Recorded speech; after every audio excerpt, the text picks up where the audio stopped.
last year, Hong Kong officials seized 9 tons of pangolin scales. Reported in the New York Times on February 1st, 2019. If we don't take a stand on illegal animal trade, then more lives will be taken. But not just one of endangered animals. Illegal animal trade has been linked to several viruses over the years, and most recently, it is thought that pangolins may be an intermediate host for COVID-19. Today, we'll be focusing on the pangolin because of its relevance, which will give us an insight into the illegal wildlife trade at large. First, we will cover what causes illegal wildlife trade to persist. Second, we will talk about the effects of trade and its link to disease. And third, we will discuss some solutions to stop all illegal wildlife trade. In the first main point, we will cover what causes illegal wildlife trade to persist. First, according to the National Resources Defense Council, on August 15, 2019, wildlife trade is big business, with wild plants, animals, and products made from them sold around the globe,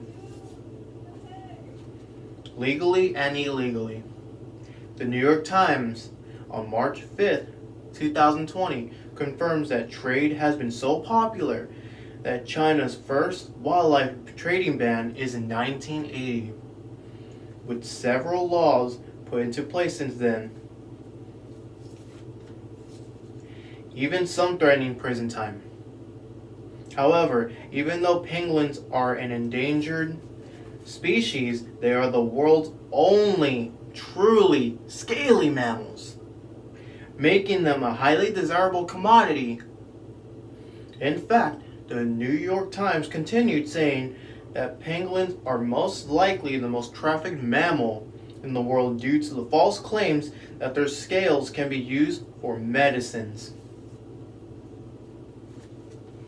Additionally, on February 7th, 2020, The Guardian reported that meat of other animals, like the civet, a small cat-like mammal, is considered a delicacy in China. On the other hand, the National Geographic on February 12, 2019, stated that some animals are captured live as exotic pets. Unfortunately, the seduction of having the most exotic species for medicine, consumption, and pets are causing more and more of them to go extinct. When we eliminate the bad habits of wild animal consumption, we protect the health and safety of all people.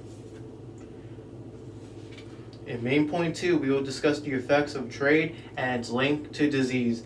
In 2002 and again in 2012, the world experienced a much milder outbreaks of disease than the pandemic we are facing today, SARS and MERS respectively.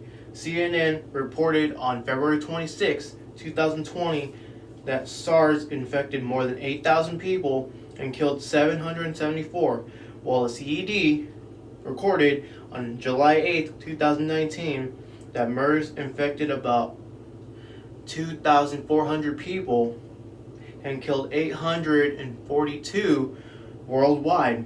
And comparably, the World Health Organization reported on March 7, 2020 that the global number of confirmed cases of COVID-19 has surpassed 100,000.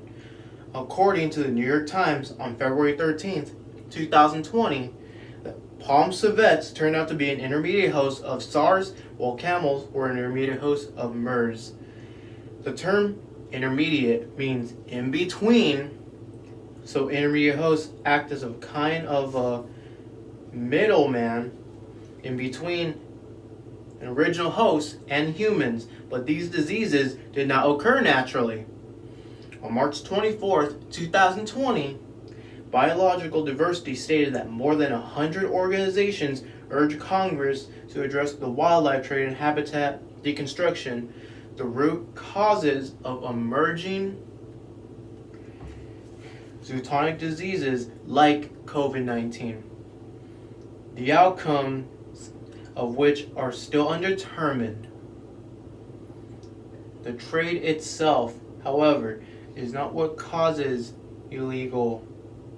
disease, but rather what people are using the animals for. Science X, a science research and technology news service, on March 23, 2020, explains that wet markets are markets where live and dead animals are sold with freshly slaughtered on site. These have drawn public attention to the risk posed by illegal and unregulated wildlife trade, in which multiple species are transported from around the region for humans consumption, providing a perfect conditions for the emergence of new viruses. Because we do not know which viruses will become severe, like COVID-19, we must take precautionary measures in stopping the spread at its source. The third main point will be about the solutions of how to stop illegal wildlife trade. First, according to CNN, on January 27, 2020, Chinese officials announced that trading of wild animals would be temporarily suspended in hopes that would help contain the outbreak. Unfortunately, temporarily, suspending trade would do very little to help the laundry list of endangered animals who have been and will continue to be traded and slaughtered illegally in years to come. While it may slow down COVID-19, new diseases may still arise when the markets open back up. Second, Yahoo News reported on February 24th, 2020, there are laws in place against the wildlife trade, but conservationists say that they are full of loopholes regarding many species, that enforcement is unusual and careless.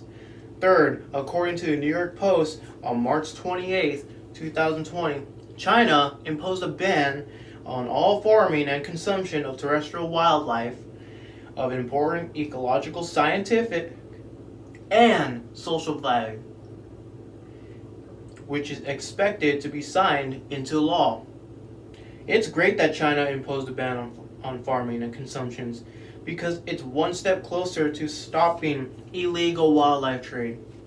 Fourth, according to New York Times on February 19th, 2020, conservationists see a public health reason. If you want to prevent epidemics that begin in animals, halt the global trade in wildlife. These conservationists do make a point about preventing epidemics, referring to the widespread, because the goal is to put an end to illegal wildlife trade. Fifth, Business Insider reported on February 3rd, 2020, it is necessary to strengthen market supervision ban and severely crack down on illegal wildlife markets and trade. By strengthening market supervision, we will crack down on illegal wildlife markets and trade. Following these 5 methods, the chances will increase in stopping illegal wildlife trade. Today, we talked about what causes illegal wildlife trade with a focus on pangolins. Second, how this trade causes mass disease and death. Finally, we discussed what actions we can take to stop illegal wildlife trade. Today, last year, Hong Kong officials seized 9 tons of pangolins, scales that they have thought to have come from about 14,000 animals. Soon after, 33 tons of pangolin meat was discovered in Malaysia, and 1 month later, 14 tons of scales in Singapore. As of today, 159,033 people have passed away from COVID-19. And while we are all making efforts to stop the spread of this disease, we must do more to prevent diseases from jumping from animals to humans. We must cease the illegal wildlife trade.